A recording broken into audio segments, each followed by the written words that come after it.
Congress party మీరు విచక్షణ అధికారం అన్నప్పుడు ఆయన విచక్షణ అధికారానికి ఉపయోగపడి ఆయన మాట్లాడతారు. ఓకే సార్, సరే, అలాగే అలాగే, okay okay okay sir, okay Rama Rao గారు. సుజాత గారు గుడ్ మార్నింగ్. సో ఇప్పటి వరకు రామారావు గారు మాట్లాడింది విన్నాం. ఎక్కడో పార్లమెంటుకి సంబంధించి చట్టం వర్తిస్తుంది అనేసి అంటున్నారు. సో నేను చూస్తే పార్లమెంటు పబ్లిక్ అసెంబ్లీ అని కూడా ఉంది అక్కడ. సో అది కూడా ఎక్కడ కూడా క్లారిటీ లేదనమాట దాని మీద వాస్తవంగా అయితే. కానీ గతంలోనే జగన్మోహన్ రెడ్డి గారు అసెంబ్లీలో మాట్లాడారు. మా ఎమ్మెల్యే అంతా చెప్తున్నారు, మా నలుగురు లాగేస్తే ఆ 18 పోద్ది, ప్రధాన ప్రతిపక్ష హోదా పోద్ది, అయినా సరే నేను చూసి చూన్నట్టు వదిలేస్తాను. అంటే 18 మంది ఉండాలి అనేది మాత్రం కన్ఫర్మ్. ఎందుకంటే జగన్మోహన్ రెడ్డి గారు నోటితో నుంచి మాట్లాడినటువంటి మాట అది. సో ఇప్పుడు మళ్ళీ మాకు ప్రధాన ప్రతిపక్ష హోదా ఇస్తే మేము వస్తాం, మాకు భయపడుతున్నారు. సో ఇలాంటి మాటలన్నీ కూడా మాట్లాడుతూ ఉన్నటువంటి పరిస్థితి. ఆడికి వస్తే టైం ఇవ్వరు, ఇవన్నీ కూడా మా 11 మందికి భయపడుతున్నారని చెప్పేసి. సరే ఇవన్నీ కూడా పక్కన పెడితే అసలు ఏమైంది అనుకోవచ్చు. అంటే వీళ్ళు ఎందుకు రావట్లేదు అంటే అక్కడ 164 మంది సమాధానం చెప్పలేకనా ఏమై ఉండొచ్చు అంటారు, మీరేమంటారు? రాజు గారు, ముందుగా మీకు అలాగే ప్యానెల్లో ఉన్న సభ్యులకి అందరికీ గుడ్ మార్నింగ్ అండి. జగన్మోహన్ రెడ్డి గారు అనే వ్యక్తి బేసిక్ గా భయస్తుడు సార్, చాలా భయం ఆయనకి. కాకపోతే బయటికి మేకపోతు గాంభీర్యం చూపిస్తూ సిద్ధం సిద్ధం అంటూ తను అధికారంలో ఉన్నప్పుడు ప్రతిపక్ష నాయకుల్ని ఫోటోలను పెట్టి పంచింగ్ బ్యాగులు పెట్టి సిద్ధం అంటూ వాటిని ఖండించి బాక్సింగ్ బ్యాగులతోటి నానా రకాలుగా వాళ్ళు చెలరేగిపోయారు. మరి అదే సిద్ధం సిద్ధం అంటూ ఈ రోజు అసెంబ్లీకి ఎందుకు రారని మేము అడుగుతున్నాం. అసెంబ్లీలో ప్రతిపక్ష హోదా ఇస్తేనే వస్తాను అనే మాట పక్కన పెడితే జగన్మోహన్ రెడ్డి గారు ఇంకొక విషయం చూసుకుందాం.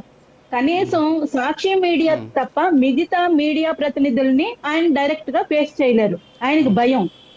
ఆయన అధికారంలో ఉన్నప్పుడు డైరెక్ట్ గా ప్రజల్ని ఫేస్ చేయలేరు, పరదాలు అడ్డు పెట్టుకుని వెళ్తారు. అలాగే కోర్టులకు వెళ్లి కోర్టులు ప్రొసీడింగ్స్ హాజరు కాలేరు. 3500 సార్లు ఇప్పటి వరకు వాయిదాలు తీసుకున్నారు. ఇటువంటి వ్యక్తి ఈ రోజు అసెంబ్లీకి రావడానికి వాళ్ళకి భయం అండి. ఎందుకు భయం అంటే వాళ్ళ ప్రభుత్వంలో చేసిన అవినీతి అంతా ఈ రోజు సభ సాక్షిగా ప్రజలందరూ చూస్తారు, ప్రశ్నిస్తారు. వాళ్ళ దగ్గర సమాధానాలు లేవు. కాస్తో కూస్తో ప్రజల్లో ఉన్న పరువు కాస్త పోతుంది, వీళ్ళ మీద నమ్మకం పోతుంది అనే భయంతో రావట్లేదు సార్. ఈ రోజు మాకు ప్రతిపక్ష హోదా ఇస్తేనే వస్తాము, 900 మంది సెక్యూరిటీ ఇస్తేనే వస్తాము, నన్ను ఫస్ట్ గేట్ లోంచి వెళ్ళనిస్తేనే వస్తాను, నాకు గంటలు మైక్ ఇస్తేనే వస్తాను, ఇవన్నీ కుంటి సాకులు సార్. ఇంకొక విషయం మీకు చెప్పాలంటే అసెంబ్లీకి రండి, సిద్ధం అన్నారు కదా, అసెంబ్లీకి రండి. ఎవరు ఎక్కువ సంక్షేమం ఇచ్చారు?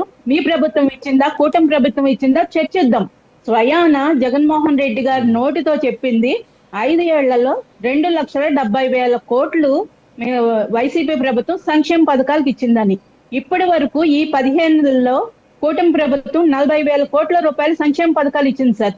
తల్లికి వందనం 10,000 కోట్లు, దీపం పథకం 2,800 కోట్లు, అలాగే రైతులకి అన్నదాత సుఖీభవ మొదటి విడితే 3,500 కోట్లు, స్త్రీ శక్తి పథకం 1,800 నుంచి 2,000 కోట్లు, మిగిలిన అమలు చేయాల్సిన పథకాలన్నీ కూడా పూర్తిగా అమలు చేస్తే 75,000 నుంచి 80,000 కోట్ల రూపాయలు ఈ కూటమి ప్రభుత్వం ఖర్చు పెట్టబోతుంది. ఇప్పటి వరకు 40,000 కోట్ల రూపాయలు ఖర్చు చేశారు. మరి సంక్షేమం ఎవరు ఎక్కువ ఇచ్చారు అన్నది మనం అసెంబ్లీలో చర్చిద్దాం. జగన్మోహన్ రెడ్డి గారి మాటల ప్రకారం వైసీపీ 50,000 కోట్ల రూపాయలు సంవత్సరానికి. అలాగే ఇంకొక విషయం సార్, మీరు సంక్షేమం అని తెర ముందు చూపించారు, కానీ దాని వెనకాల ఎన్ని అప్పులు చేశారు, ఉద్యోగులకి జీతాలు ఎన్ని బకాయిలు పెట్టారు, ఆడవారి పొదుపు ఖాతాల్లోని డబ్బులు ఎంత వాడేశారు, అలాగే భవన నిర్మాణ కార్మికుల కార్పస్ ఫండ్ ఎంత వాడేశారు, ప్రభుత్వ భవనాలు ఆస్తులు ఎంత తాకట్టు పెట్టారు, అలాగే ఎల్ఐసి ఖాతాల్లో డబ్బులు కూడా వాడేశారు, ఇంకా ఉద్యోగులు పిఎఫ్ ఖాతాల్లో డబ్బులు వాడేశారు, కార్పొరేషన్ నిధులు వాడేశారు. ఇవన్నీ అసెంబ్లీ సాక్షిగా నాయకులందరూ ప్రశ్నిస్తే జగన్మోహన్ రెడ్డి గారి దగ్గర సమాధానం లేదండి. అలాగే అప్పులు తెచ్చారు అంటున్నారు, సంక్షేమ పథకాలు చేశారు అంటున్నారు. ఎవరెన్ని అప్పులు తెచ్చారు, ఎవరు ఎక్కువ వడ్డీలు కడుతున్నారు, తెచ్చిన అప్పులు ఏ విధంగా సద్వినియోగం చేస్తున్నారు, మీరు రెవెన్యూ ఎక్స్పెండిచర్ కి ఎంత వాడారు, క్యాపిటల్ ఎక్స్పెండిచర్ ఎంత వాడారు, ప్రాజెక్టుల్లో పురోగతి ఎంత, ఇవన్నీ అసెంబ్లీ సాక్షిగా 164 మంది ఎమ్మెల్యేలు 164 మంది నాయకులు ప్రశ్నిస్తే జగన్మోహన్ రెడ్డి గారి దగ్గర సమాధానం లేదండి. పోనీ మీరు అంతమంది ఎక్కువ మంది అయిపోయారు, వాళ్ళు మేము 11 మంది అయిపోయామని మీరు మాట్లాడొచ్చు, మీకు మైక్ ఇవ్వట్లేదు అనుకోవచ్చు. వచ్చి చూస్తే కదా సార్ తెలిసేది మైక్ ఇస్తున్నారో లేదో. మీకు మొదటి రోజు ప్రమాణ స్వీకారం రోజే మీ వాళ్ళు వెళ్ళి రిక్వెస్ట్ చేశారు, ఆయన్ని ఫస్ట్ గేట్ నుంచి రానివ్వాలి, ఆయనకి ముందే ప్రమాణ స్వీకారం చేయడానికి అవకాశం ఇవ్వాలని ఇచ్చారు కదండి. ఇంకొక విషయం సార్, జగన్మోహన్ రెడ్డి గారు ఏదో తోపు తురుము, మేము భయం లేదు మాకు, మేము సింహం అని చెప్పి వీళ్ళు సోషల్ మీడియాలో ఎలివేషన్లు వేస్తూ ఉంటారు. మరి అదే జగన్మోహన్ రెడ్డి గారు ఈ రోజు అసెంబ్లీకి రావడానికి ఎందుకండి భయం? పవన్ కళ్యాణ్ గారికి ఒక్క ఎమ్మెల్యే ఉన్నా, ఆ ఎమ్మెల్యే కూడా వైసీపీ లాగేసుకున్నా పవన్ కళ్యాణ్ గారు ప్రజా సమస్యల మీద 5 ఏళ్లు పోరాటం చేయలేదా? అలాగే పెద్ద ఆయన చంద్రబాబు నాయుడు గారు 23 మంది ఎమ్మెల్యేలు ఉంటే ఒక రోజు 22 మందిని సస్పెండ్ చేసి మార్షల్ తోటి బయటకు పంపించారు సార్.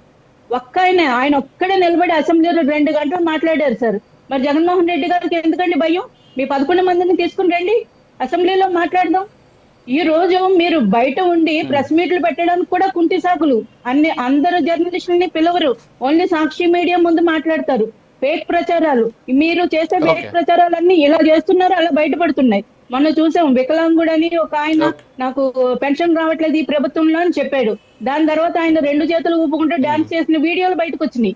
మరి ఇవన్నీ బయట ఉండి ఫేక్ ప్రచారాలు కాదు. మీకు దమ్ము ఉంటే, ధైర్యం ఉంటే అసెంబ్లీకి రండి, అసెంబ్లీ సాక్షిగా ప్రతి విషయం చర్చిద్దాం.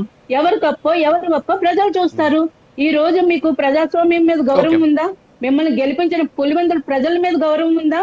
కనీసం మిమ్మల్ని నమ్ముకొని గెలిచిన 11 మంది ఎమ్మెల్యేల మీద గౌరవం ఉందా? చట్టసభల మీద గౌరవం ఉందా? మీరు రాకుండా ఎట్లా ఎగ్గొడతారండి? ఏంటండి కుంటి సాకులు ఏంటండి? అసెంబ్లీకి రావడం మీకు ప్రతిపక్ష హోదా ఇవ్వాలా? ప్రతిపక్ష హోదా లేకుండా ఒక ఎమ్మెల్యే అయితే మీకు అది చిన్న చూపా? ఒక ఎమ్మెల్యేగా ఎందుకు మాట్లాడలేదండి? ఒక పార్టీ నాయకుడిగా ఎందుకు మాట్లాడలేదండి? మీరు మాట్లాడే మాటల్లో శాంటిటీ ఉంటే, నిజాలు ఉంటే, మీకు ఎంత తక్కువ సమయం ఇచ్చినా మీరు మాట్లాడొచ్చు. ఖచ్చితంగా మీరు చేసిన అభివృద్ధి ఏమైనా ఉంటే చూపించండి. మా కూటమి ప్రభుత్వం చేస్తున్న తప్పులు ఏమైనా ఉంటే ఎత్తి చూపించండి.